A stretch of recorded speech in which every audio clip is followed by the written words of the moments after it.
Je m'appelle Clément Chany, j'ai 22 ans, je suis originaire de Oyonnax dans le département de l'Ain.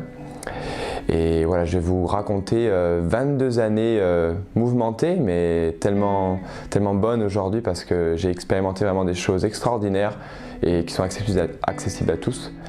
Alors je vous ramène 15 ans auparavant, j'avais 8 ans, j'étais issu d'une famille non croyante, mais attentionnée, bienveillante, et il y avait vraiment une ambiance vraiment cool dans cette famille, et je vivais peinard. J'ai eu un moment dans ma vie où j'ai réalisé que je possédais un problème sur moi, un problème physique notamment. Je suis né avec une plagiocéphalie. Alors c'est un nom bien compliqué, un nom scientifique qui définit en fait un syndrome d'une tête plate. Je suis né en fait avec le côté droit qui était complètement aplati à cause d'une mauvaise position dans le ventre de ma maman. Et ça a été le premier détonateur, la première mésaventure dans ma vie qui m'a montré qu'en fait j'étais différent. Et ça, c'est quelque chose que j'ai eu du mal à accepter sur le coup. Bien sûr, c'était encouragé par les moqueries, j'avais une tête qui était différente des autres et j'ai souffert pendant plusieurs années à ce niveau-là.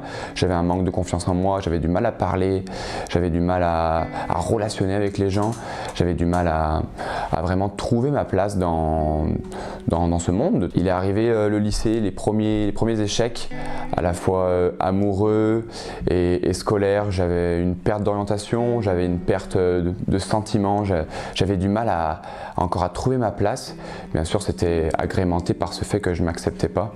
J'ai fait une école de diététique, donc une première année à Lyon, qui s'est plutôt bien passée au niveau scolaire, mais dans le niveau relationnel, j'étais toujours au même niveau. J'avais peur de discuter, j'avais peur de m'investir dans des relations, j'étais très timide et l'année était mi-figue, mi-raisin, on pourrait dire.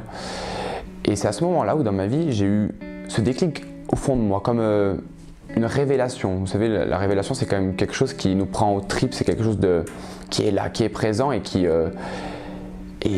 nous anime. Ce qui est intéressant, c'est que j'ai trouvé la solution dans mon téléphone. J'ai pris mon répertoire et j'ai appelé des amis de mes parents qui habitaient à Aix-en-Provence à l'époque. C'était ce genre de personnes, quand vous les voyez, ils n'ont rien de particulier et pourtant, ils ont ce petit truc en plus. Et ces gens-là, j'avais besoin de leurs conseils à ce moment donné, j'avais besoin d'eux. Et fin 2017, je finis ma première année d'école et je décide de prendre mon envol pour une autre ville en France et j'avais le choix. Paris, Nice, Toulouse, Aix, Marseille. Et Aix-en-Provence a retenu mon attention. Pourquoi? Parce que justement, il y avait ces personnes que j'avais eues auparavant, quelques semaines avant au téléphone. Et c'est comme si j'étais attiré et j'étais obligé d'aller à Aix-en-Provence. Et je suis parti et je me suis dit, bon, je vais les voir, ces personnes qui s'appellent Christian et Marie-Flo, pour ceux qui veulent savoir. Et je les ai vus. Toutes les semaines, on s'est vus chez eux, on a partagé des bons moments, des fois on allait au restaurant, des fois on était simplement chez eux autour d'un petit apéro. Et je me rappelle très bien de la date, c'était le 8 février 2018. Ce soir-là, ils m'invitent pour un apéro un peu particulier. Ils étaient avec des amis chrétiens.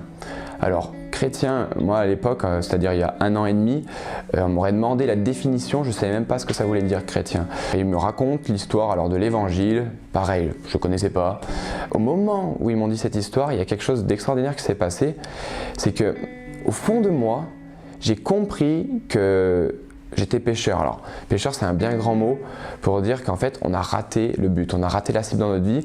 Il y a un moment donné où on s'est détourné de ce Dieu, que je ne connaissais pas encore à ce moment-là, et qu'on a fait des fautes et que ça porte un poids sur notre vie, comme si on nous écrasait. Et c'est exactement cette image que j'avais à ce moment-là. C'est comme si toute ma vie, j'avais porté un sac à dos qui était rempli de briques par rapport à tous les bâtons que je m'étais mis dans les roues, que je m'auto-sabotais au niveau de mon visage, par rapport à la dépression que j'avais eue, par rapport aux échecs amoureux que j'avais eus. Et là, je comprenais qu'en fait, ça c'était pas bon pour moi et que Jésus, s'il était vraiment mort pour moi, il avait la solution pour me libérer de ce fardeau et pour vraiment me donner la paix. Une paix incroyable, comme si au-dessus de moi il y avait eu un vaisseau de lumière qui était venu sur moi et Jésus m'a bien précisé que c'était lui, comme s'il avait marqué son nom dans mon cœur. Et ça, c'était la première expérience que j'ai faite avec Jésus.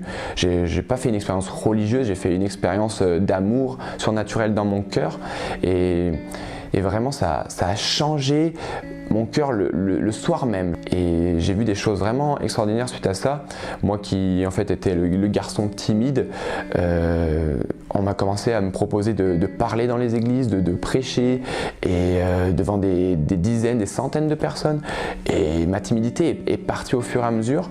Et ça, c'était des victoires extraordinaires par rapport à ma vie. J'ai également parlé, bien sûr, échangé avec ma famille par rapport à ce changement de vie. Et ils ont vraiment vu quelque chose se passer à la fois physiquement et aussi dans mon attitude. Parce que c'est vrai que ma tête qui avait été meurtrie depuis ma naissance à cause de cette plagiocéphalie, de cette tête plate, s'est remis également au fur et à mesure.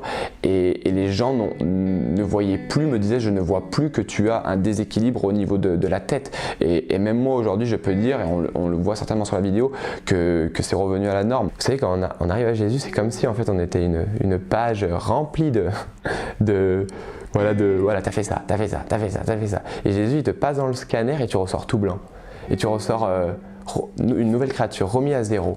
Et ça, c'est pas simplement des mots, c'est vraiment quelque chose que tu vis dans ton cœur. C'est extraordinaire, tu es nouveau, tu n'es plus le même.